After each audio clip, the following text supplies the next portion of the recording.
Assalamualaikum warahmatullahi wabarakatuh. Nama saya Nina Citra Natasha, NIM 2006551, kelas DKVA akan mempresentasikan aliran desain yaitu Swiss International Style atau International Typographic Style. Swiss International Style. Nah, ini tuh kayak namanya, desain Swiss ini merupakan desain yang berkembang di Swiss pada tahun 1940-an. Nah, pada saat itu masih terjadi Perang Dunia Kedua. Tapi Swiss sebagai negara yang netral itu menjadi surga bagi para intelektual untuk menuangkan ide-idenya dari berbagai tempat. Oleh karena itu, desain ini dinamakan desain Swiss. Nah, desain Swiss juga merupakan reaksi terhadap gerakan Art and Craft di Inggris, Jugendstil di Jerman, dan juga Art Nouveau di Prancis. Desain Swiss ini menolak ornamen-ornamen berlebihan dan juga pengaturan tradisional melalui pendekatan yang sederhana dan to the point. Juga merangkul pesan modernisme ke seluruh dunia, sehingga desain ini juga disebut sebagai International Typographic Style.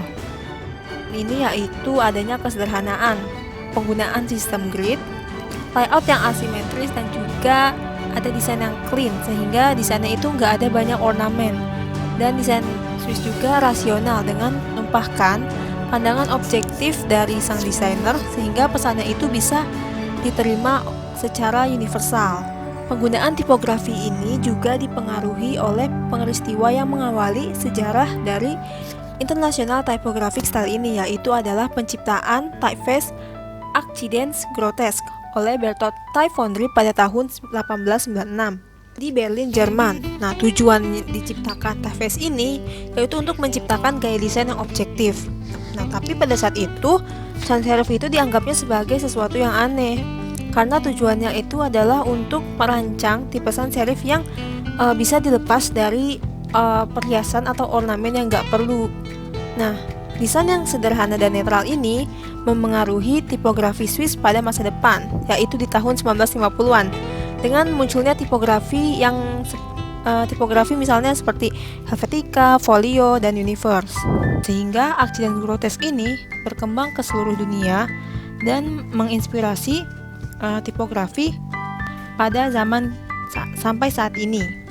Gaya-gaya lain dari era sebelumnya juga memengaruhi perkembangan atau munculnya desain Swiss, yaitu yang pertama ada gerakan konstruktivisme yang dimulai selama Revolusi Rusia pada tahun 1917 sampai 1924. Nah, gerakan ini itu merupakan cara untuk mengekspresikan ide-ide dari seniman Rusia yang telah mendukung tujuan revolusi. Nah, tema yang sering diangkat dalam gerakan konstruktivisme ini seringkali minim. Banyak juga karya desain konstruktivisme yang menggabungkan fotografi dengan tipografi. Seperti karya yang berjudul Book di tahun 1924 yang diciptakan oleh Alexander Rodchenko. Nah, gerakan konstruktivisme ini berakhir pada tahun 1924 dengan ditandai oleh kematian pemimpin Rusia Vladimir Lenin. Ide dan pengaruh konstruktivisme ini membantu memengaruhi gerakan desain lainnya, termasuk desain Swiss. Di tahun yang sama juga terdapat gerakan yang bernama Jugendstil atau yang diartikan sebagai hanya gaya. Gerakan ini didirikan oleh seniman seperti Theo von Doesburg dan juga Piet Mondrian. Gerakan Jugendstil menekankan prinsip yang berakar pada matematika dan bentuk grid dalam menyusun komposisi desain. Teknik grid itulah yang diadaptasi ke dalam desain Swiss dan menjadi ciri khas dari desain Swiss. Pada 1918, di sekolah ini salah satu tokoh yang paling berpengaruh pada desain Swiss ini yaitu Ernst Keller menjadi profesor, dan ia mulai mengembangkan kursus desain dan tipografi.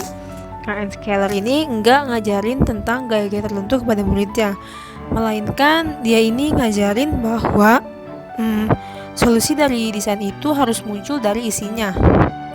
Pemikiran ini tuh merupakan reaksi terhadap proses artistik sebelumnya yang cuman berfokus pada keindahan aja. Sehingga Ernst Keller disebut sebagai bapak desain Swiss karena ia mempelopori munculnya gaya desain ini.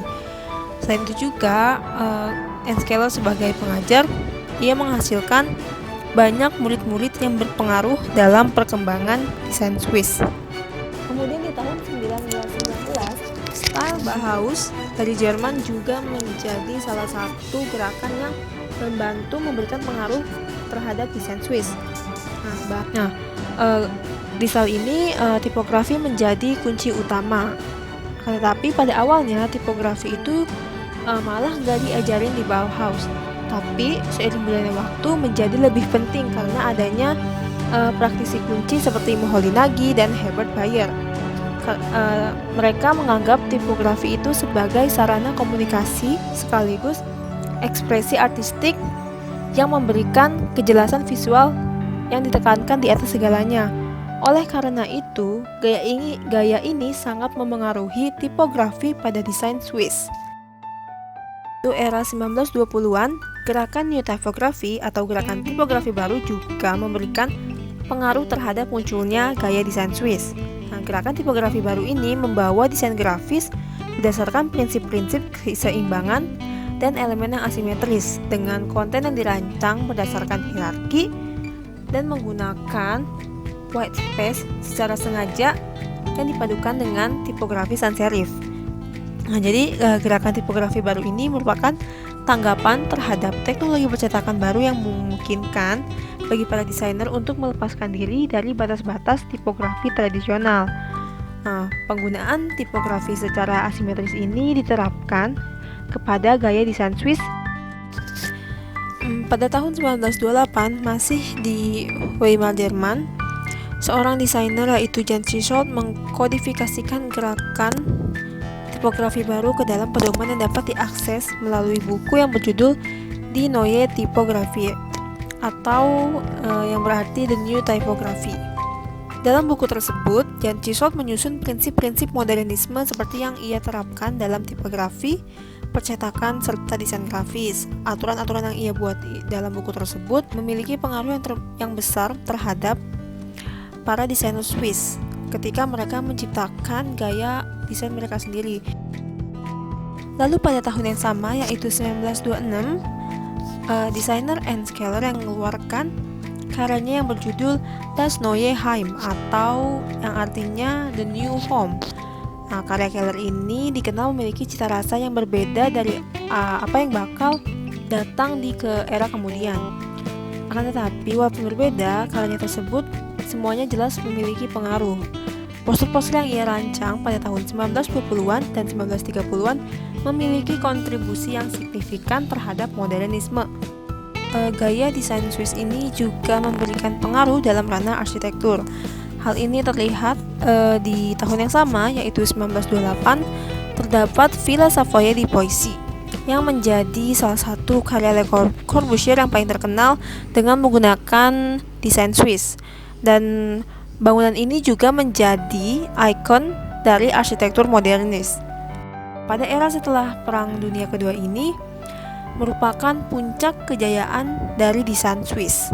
Lalu di tahun 1953, mengikuti jejak gurunya Ernst Keller, ia juga mulai mengajar bersama Armin Hoffmann dan mengembangkan program yang mendorong siswa untuk fokus pada keterbacaan, presisi, dan proporsi yang merupakan dasar dari desain Swiss. Emil Rudel juga sering berkontribusi pada beberapa artikel untuk majalah Typographische Monatsblätter.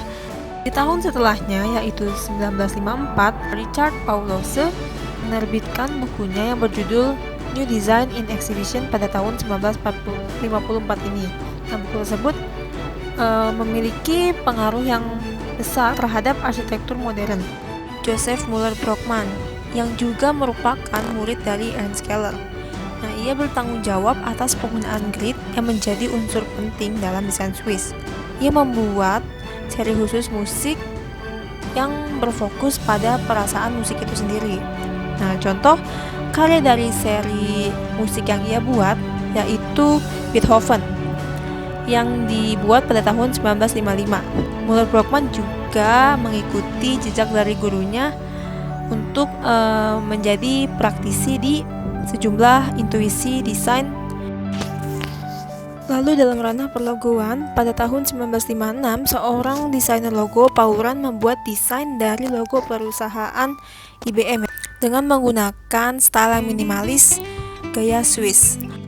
Peristiwa ini yang kemudian menginspirasi pembuatan logo bergaya modern di era setelahnya bahkan hingga sekarang. Lalu di tahun 1957, seorang tipografer yang bernama Adrian Frutiger membuat sans serif dengan family font yang besar, yaitu Universe. Universe ini diklasifikasikan sebagai sans serif neo-grotesque. Universe ini merupakan salah satu keluarga tipografi pertama yang memenuhi gagasan bahwa tipografi itu harus membentuk suatu family design yang memiliki sifat konsisten serta terkait. Diluncurkan juga typeface yang sangat populer dan berpengaruh hingga sekarang ini, yaitu Neue Grotesk, atau yang secara resmi udah berganti nama jadi Helvetica.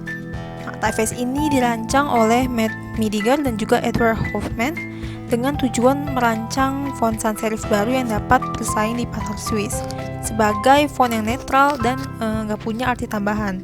Dan kemudian Helvetica juga dimasukkan ke dalam sistem komputer rumah seperti di Apple Macintosh pada tahun 1984, dan hal tersebut itu membuat typeface Helvetica semakin memperkuat keberadaannya di mana-mana hingga saat ini.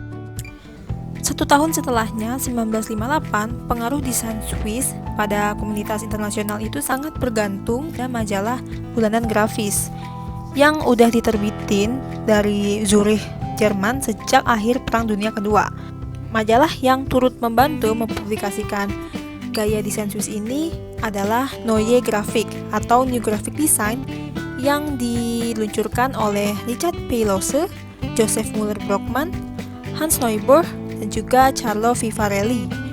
Di tahun selanjutnya, 1959, salah satu murid dari Ernst Keller, yaitu Armin Hoffman, dalam karya-karyanya menghabiskan sebagian besar karir desainnya itu untuk merancang poster. Nah, salah satu klien yang sering ia handle adalah Basel Star Theater. Ia menciptakan salah satu karya yang paling terkenal, yaitu berjudul Giselle di tahun 1959. Karya tersebut kemudian menjadi salah satu karya desain Swiss yang paling dikenal hingga saat ini. Di tahun yang sama terdapat salah satu iklan campaign yang terkenal, yaitu Think Small, sebuah iklan mobil VW yang disutradarai oleh Helmut Kron. Iklan ini menggunakan desain Swiss karena sesuai dengan konsep dari mobil VW Beetle ini sendiri. Lalu di tahun 1962 dibentuk suatu komunitas tipografer, yaitu International Center for Typography Arts oleh Emil Ruder dan juga rekannya Aaron Burns di New York, Amerika. Komunitas ini memengaruhi perkembangan gaya Swiss di Amerika. Kemudian gaya Swiss ini semakin berkembang di New York, Amerika. Bahkan di tahun 1967 otoritas transit kota New York memperkerjakan salah satu desainer bernama Massimo Vignelli untuk merancang sistem navigasi yang seragam. Lalu kemudian Vignelli memperkenalkan sebuah sistem yang berupa huruf dan angka modern serta sistem navigasi yang menggunakan sans serif, karena sebelumnya New York itu menggunakan medium yang standar, tapi sekarang mereka menggunakan typeface Helvetica. Jadi nggak ada lagi sistem-sistem yang karena terlalu bertele-tele. Di tahun 1968 terdapat sebuah kurikulum bernama Weiterbildungsklasse für Grafik yang dikembangkan oleh Armin Hoffman di Schule für Gestaltung Basel atau Sekolah Desain Basel.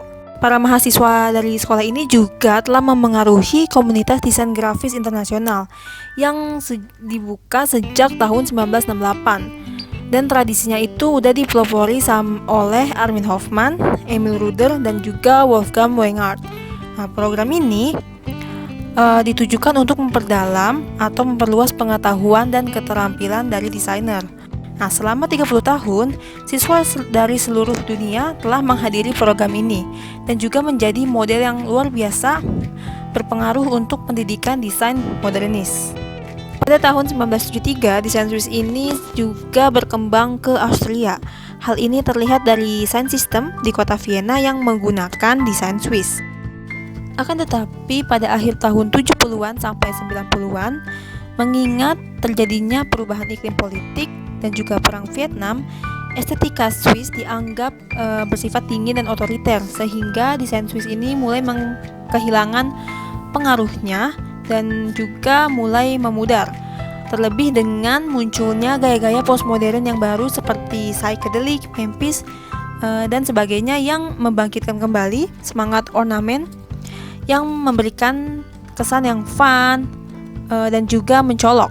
Setelah melewati banyaknya pendatang-pendatang baru di era sebelumnya, pada akhirnya gaya Swiss ini mengalami comeback yang besar di tahun 2000-an seiring dengan berkembangnya kebutuhan modern. Kemudian pada tahun 2001, setelah 25 tahun lamanya mengajar di Basel School of Design, Emil Ruder menerbitkan sebuah buku bergambar yang memuat gagasan, metode serta pendekatannya terhadap desain. Buku tersebut berjudul Typographie, A Manual for Design, yang mewakili refleksi kritis tentang pengajaran dan praktik dari Emil Ruder. Buku ini juga berisi tentang ilmu-ilmu yang telah ia pupuk selama ia hidup, terutama dalam penggunaan sistem grid dalam desain Swiss dan juga dalam desain posternya. Di tahun 2000-an ini, desain Swiss semakin berkembang dan juga sangat populer bahkan hingga sekarang, karena sifat dari desain Swiss ini dinilai simple dan juga walaupun simple memberikan kesan yang modern sehingga mudah diaplikasikan ke berbagai media sesuai dengan kebutuhan kaum-kaum modernis. Terbukti dari munculnya flat design di tahun 2010 yang menggunakan prinsip-prinsip kesederhanaan serta minimalis yang sebagian besar dipengaruhi oleh desain Swiss. Dengan demikian dapat kita simpulkan bahwa desain Swiss ini merupakan desain yang akan terus dipilih dan dapat bertahan di berbagai era, walaupun sebelumnya ia sempat mengalami kemunduran tetapi akhirnya dapat bangkit kembali. Sehingga menurut saya kemungkinan besar desain Swiss ini akan terus bertahan di era-era selanjutnya. Sekian presentasi dari saya, kurang lebihnya mohon maaf. Wassalamualaikum warahmatullahi wabarakatuh.